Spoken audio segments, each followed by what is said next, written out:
Arriving on consoles a year after launching into early access on PC, the full release of the Rogue Prince of Persia is a fun but limited roguelite. It layers classic Prince of Persia aesthetics and themes atop the fast and fluid gameplay of Dead Cells, and then tries, with reasonable success, to offer narrative context by way of an expanding storyline that fits the time-traveling, repetition-driven gameplay loop. If you are going in with no knowledge of the original trilogy or no nostalgic expectations, it feels like a good companion game to the recent Prince of Persia: The Lost Crown that adopted a 2D Metroidvania framework. However, after a half-dozen hours nearing the end of the second act, I was already growing tired of retreading familiar layouts and early bosses just to progress another story beat. That said, the Rogue Prince of Persia nails the opening hours. The traversal and combat feel responsive, looks slick, and is always accompanied by an excellent soundtrack that blends Persian themes with a thumping beat. Evil Empire's prior game, Dead Cells, was always fast, but befitting a Prince of Persia protagonist, this game is all about seamlessly flowing between stylish platforming and bouts of acrobatic combat. The side-on 2D perspective and clutter-free backdrops keep the action simple and readable, even while hurtling through platforming sections, avoiding deadly traps and spike pits, and prioritizing enemies among clustered mobs. Despite the lack of a third dimension, a wall run, vault, and dash, tied to the left and right triggers, adds impressive complexity and freedom of movement that you would expect from the IP. In addition to scrambling up geometry within the gameplay plane, you can wall run up, down, or across background walls. This allows you to string together lengthy sequences of wall runs, jumps, dashes, and pole hops to keep off the ground with ease.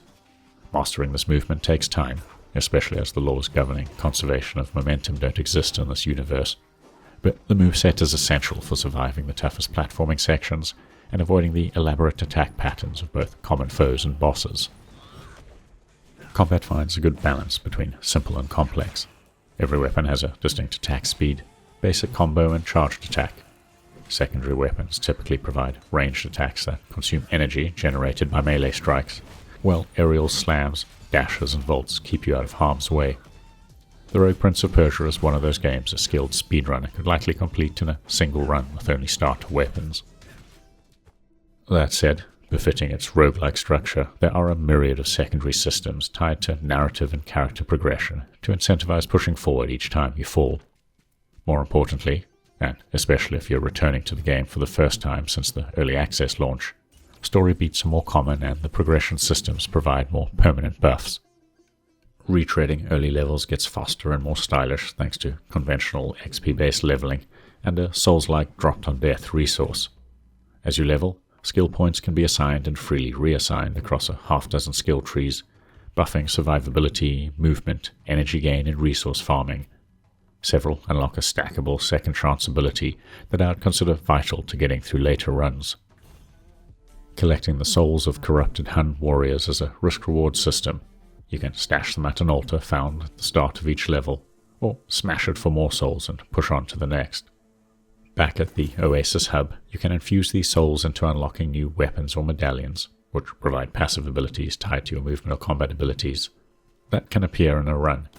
It is a solid, addictive, one-more-run structure, and done by a lack of diversity in environmental design, a limited number of bosses and set pieces repeated too often. The evolving story is a highlight. The new prince falls to a Hun warlord in the opening scene, revealing a dark magic aiding the Horde, and the prince's secret, a medallion that revives him at the last place he slept should he die. It's a familiar setup for the IP and adds context for the roguelite gameplay loop. To keep the player engaged, each new run offers a few branching paths between convergence points, usually a boss, with NPC encounters that sometimes change based on the prince's knowledge, and a mind map that tracks clues hinting at where to explore next. There's fun banter and exposition between the prince, NPCs, and members of his family that he saves, but the pace can slow dramatically at points. I found myself avoiding most combat and ignoring NPCs unless a quest demands you talk to them for a key item. Each act introduces new locations along your path to the palace, but to complete a quest, you need to complete several interactions along a fixed route, and repeat all of them if you fall before the end.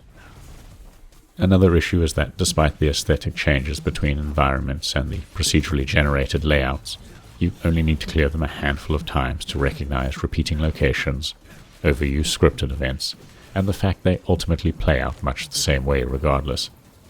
As soon as you become stuck on a late-run boss or the pace of leveling falls off, the repetitive design becomes more obvious and less satisfying. All that said, the Rogue Prince of Persia is an indie project at a lower price point and, currently, available on Xbox Game Pass and PlayStation Plus. With that in mind, it's a fun and well-designed spin-off that could have done with a little more variety and less stringent quest flags. If you enjoyed Prince of Persia: The Lost Crown's 2D gameplay, or love Dead Cells and want to scratch a similar itch, albeit with a more platforming-focused twist, the Rogue Prince of Persia will prove well worth your time. If you've got this far, please consider giving the video a like and maybe subscribing to our channel, as it helps us grow.